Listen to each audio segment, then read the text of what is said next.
think there's a lot of play or prey drive that's going on in his mind whenever he's around livestock. That's probably just kind of built up over time as, you know, he was probably young, went after stock, got some excitement out of it, and then ever since then, when he gets free time or the chance, he goes after livestock. He gets really amped up, tails up over his back, face is super goofy, he's biting, he's causing chaos, all that kind of thing, which is probably the reason you sent him for training. As far as like natural stuff out of creek, I do see a desire to do something with livestock. I don't know how much is actually going to be herding drive versus prey drive that you're able to put some control on, because when it comes to it, he doesn't balance naturally on stock. He does go around, and then he wants to bite and kind of push on them and make them move. My stock tend to stay together, so it's hard to gauge on whether or not he has the natural ability to pick out the entire group as a whole if they're spread out and try to bring them to a place. But I know I have to put pressure on him to stay behind the livestock if we're trying to fetch.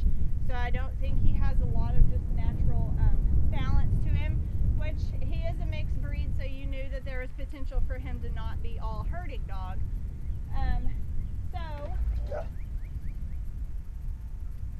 A lot of what I've been doing with him is trying to put some control on him, trying to put a little bit of business thoughts into his head versus play, because a lot of what you're seeing, or a lot of what I've seen out of him to start off with, was pure adrenaline. So he's just overexcited, wants to do something. He doesn't know how to control the energy that he's got, and so put a lot of control on that. You'll notice that I did not tell him to stay or wait.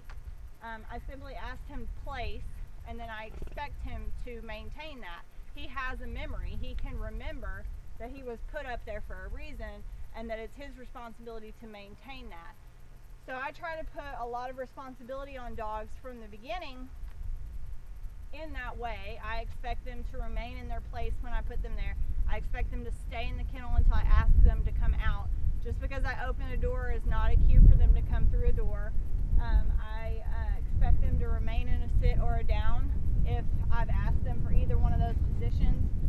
When I've asked them to stay with me or walk with me, I expect them to stay within about a 3-foot radius without me having to constantly remind them of that. Now those are all things that you build up over time, but I want the dog to understand that certain behaviors, certain commands are permanent commands, I guess is what I would call them. So the sit is a permanent command, the down is a permanent command, and the place command is permanent, meaning until I call him off or tell him to do something different, he should not get down. So if he chooses to get down, I would start off with verbal pressure. So if he jumped down, I would say, hey. And if he looked at me and said, did I make a mistake? Then I would cue him to get back on his place. Or I would put him there physically by grabbing his collar and putting him back on his place. I would do the same thing with a sit or a down. If I ask him to sit and his butt pops up off the ground, I'm going to go, hey, grab his collar, pull up on it until he's uncomfortable and his butt goes back down, and then I'll release the pressure. So it's all pressure and release. He doesn't get a reward for forgetting that he was supposed to be sitting, forgetting that he was supposed to be on his place. There's no reward. It is not a pleasant experience for him to be impulsive. When you ask for something, just demand it from him and continue until you get the result. This can get annoying, especially if you have a dog that likes to push buttons. He's not really that type of dog. I think he really does try to be obedient. He's just a little bit goofy and a little bit young. So I think a lot of that comes from that. I don't know how much free time he has, but one of the things I tell just about everybody is limit his free time. His time where he can make choices that can get him into trouble.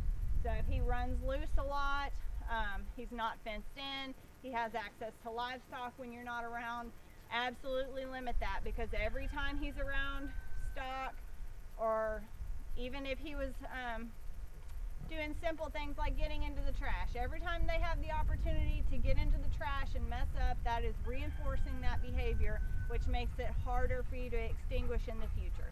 So if he has free access to livestock and he has instances where he goes out and chases them around, has a good old time, that is setting in his mind as how he should handle them every time. And that means that your job when you take him to livestock is going to be harder, or my job when I take him to livestock is going to be harder. Bring him back on sheep and goats today because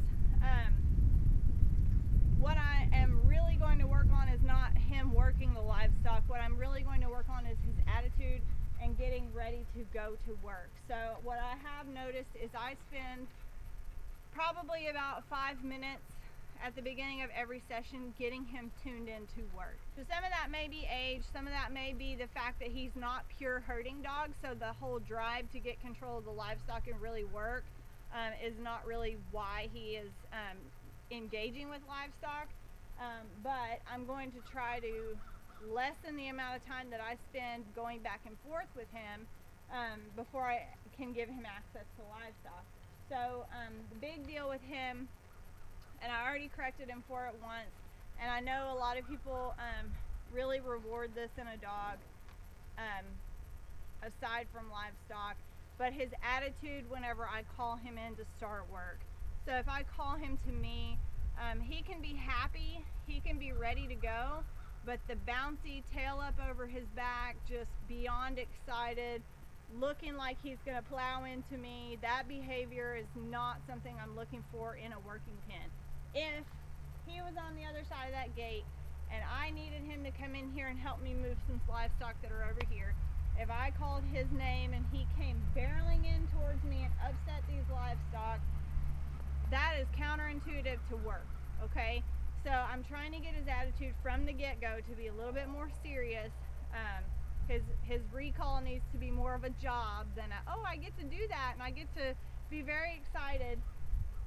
Very much try to get him in the business state of mind, and that's going to be difficult, and it's going to be difficult for you at home because same thing with every dog that I work. I don't have the disadvantage of having raised him, so he doesn't have a history with me that he has with you, and so usually the issues that I see I can get a hold of pretty quickly because I don't have to break 6, 8, 12 months worth of that behavior. I just have to show him that that's not the correct behavior that we're going to do here. And then dogs are very, very literal, so it may not translate to at home. So I do like to show people video of how I fix these things or how I progress with these things so that you can try to get the same thing at home. Because that will be the disadvantage part, is that when you do take him home, you try to go to work with him, all those old behaviors are going to resurface because he's going to say, well, I'm not with Erin anymore, I'm not at her place anymore, I'm back home, I remember how this used to go, and you're going to have to fix those things when they come up.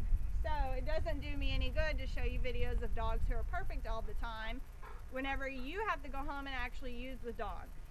So I'll probably start out with, I may start out with the rake. Even though it's a little bit clunky, a little bit cumbersome, I'm really just going to work on getting him to respond to me and come to me in a calm manner, and then we can start walking around these sheep. And what it is I'm going to take away the opportunity to work every time he's incorrect. So when his behavior is correct, we're going to start focusing on the livestock. When his behavior is incorrect, I'm going to block him from the livestock, and I'm going to do whatever it takes to get his behavior toned down to the level that I need it to be. And what that usually looks like is me stepping into him, pushing him out away from the livestock, so taking the livestock away from him, and then whenever he finally says, okay, I give up, what did you want, we start over. And that is just the exact same thing. We're going to do it who knows how many times, a bunch of times. And you'll have to do it at home. You'll have to go in the pen when he says, oh boy, we're in the pen. No sir, we don't do it that way. We're not having that today. And then when he says, well, what did you want me to do? Then you back away and you say, here, let's give it a try again. And so through trial and error, kind of is how they figure this out, what gets them access to the livestock and what doesn't. I'm going to use the rake at first because it's a big visual. It's something you can see. You can see how I handle the rake. I have a long line on him. The long line is to, so the long line is kind of to prevent him from avoiding the pressure. So a lot of dogs, if you start to put pressure on them, and that's why I like a pin this size, because there's not really very far for him to go. I don't have to chase him to the end of an arena or anything like that. So a lot of dogs will just avoid the pressure. They'll say, fine, you do that over there, I'll get out of your way, I'll go over here. So it's not that you want to see him move away from you. You want to see a change in his behavior for him to say, oh, I must have done something wrong. What did you want? So we're really looking for a change in behavior, and for him to look to you for that direction. Instead of saying, yeah, I got it, I'm over here doing my thing. It's really a change in behavior that we're looking for, and that's what I think a lot of people miss, is the dog just gets wider, the dog just goes farther away, the dog leaves work or looks disinterested, and they say, well, I must have put too much pressure on him. And then as soon as you turn around and go back to trying to work your livestock, the dog is barreling in at 90 miles an hour and nothing changed. So other than the rake, I do have a whip or a stick that I may use. It'll just kind of depend on how he handles this. The line that I have on him is 15 feet long, creek. So that was perfect, okay? He came at me, but he's not just barreling towards me. It may be because I do have a tool in my hand, and he's thinking, what is she about to do with that? Or we must be about to go to work, there's the sign. So again, dogs are pretty, dogs are pretty specific. They start to learn patterns. They pick up on things really quick. That's why I try to get away from using the big tools as soon as I can. I try to get away from using the line if I can, because otherwise they start to associate these tools with a certain pattern. So his face is nice and calm and relaxed. I don't know, it's hard for you probably to see. So he really doesn't want to get close to this rake, which is great. You do not want to desensitize your dog to the tools that you're using. So I see a lot of people standing around with their stock stick, and they'll point with it and they'll do stuff with it, and you see how that's making him nervous. He's like, excuse me. You don't want to desensitize your dog to the tools that you're using, because if he gets to the point where he thinks, well, this doesn't mean anything, then it's not doing you any good to have it in the first place. Creek. Good boy. So very good there. His tail was definitely down. The end of it is always going to be up a little bit, maybe even over his back some, but the base of it is kind of what you're looking at, and how much the end of it is swinging around. So if it's swinging around wildly, he is not in control of himself. You like to see a nice soft expression on his face. Slow, calm breathing. A lot of that sitting on the tub and letting me talk helped calm him down, because he was not breathing this slow when we got into the pen. So what I'm just going to do is I'm going to start walking towards the sheep, and I'm going to see what happens. And if he starts bouncing around, I'm going to take the livestock away from him.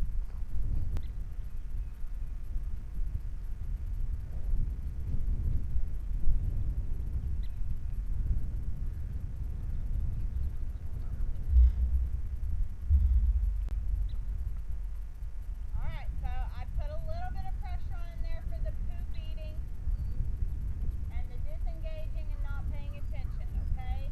So there are times where I will pressure a dog for disengaging. He is one of the dogs that I would do that with, because he tends to use that as an excuse in a way. He tends to start looking for other stuff to do, and then whenever you're focused on something else, he dives in and wants to grab at the stop. So he gave me what I wanted. I'm opening the door a little bit for him to see he's got access to livestock. And what I will do is I am going to put this down, because I do think it's making a big effect on him, so you're not going to be able to see what I'm trying to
more bouncy in his behavior. His breathing started to get really heavy.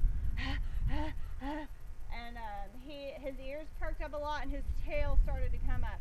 So I just kind of went parallel with him, between him and the livestock, basically cutting him off, and that widened him out. However, some people would let that go, okay? Some people would say, oh, he got wide and his tail went down a little bit, cool, go back to work. But with him, with this particular dog, I want to make the point that he was incorrect there and he needed my help. So I continue the correction until he stops. And then I release pressure. And when I released pressure, he said, okay, cool, I'm coming with you.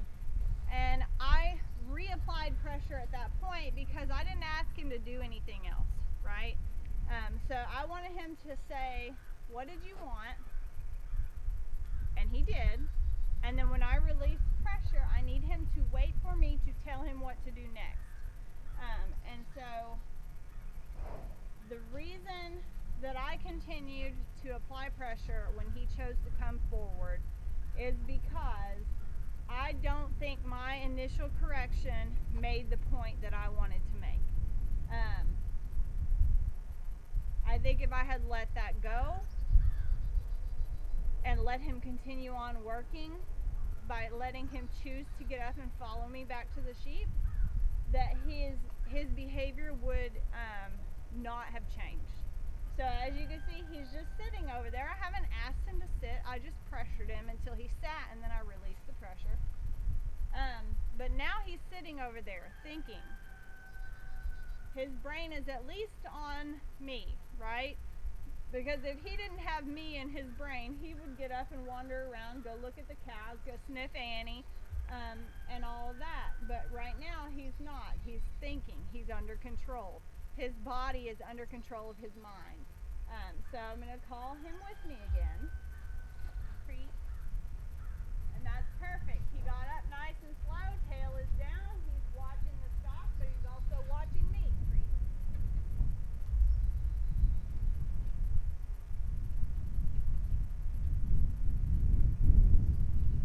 So put my focus on the livestock, and I want to push them out of this corner, so I'm going to have to call him into me. He will have to come into this stick pressure. I have it out here so that he can't come around this side. But I've got it neutral, so it's not pointing at him. Now, I don't want to stare at him when I call him forward.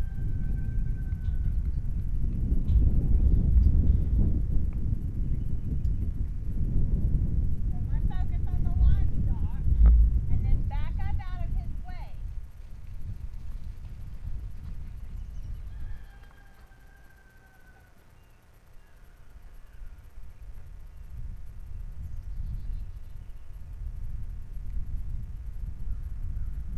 So I backed up, he remained where he was, and then I called his name to allow him to go back to work. So that's more of what the correction that I wanted to see that I didn't get the first time.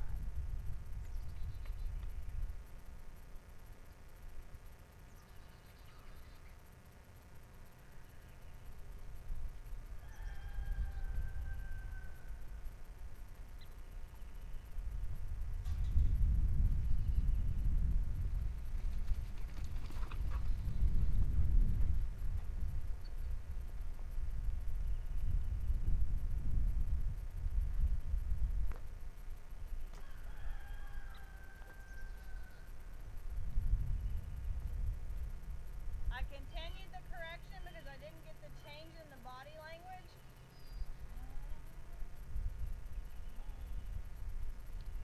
I did not get the change in the body language that I wanted.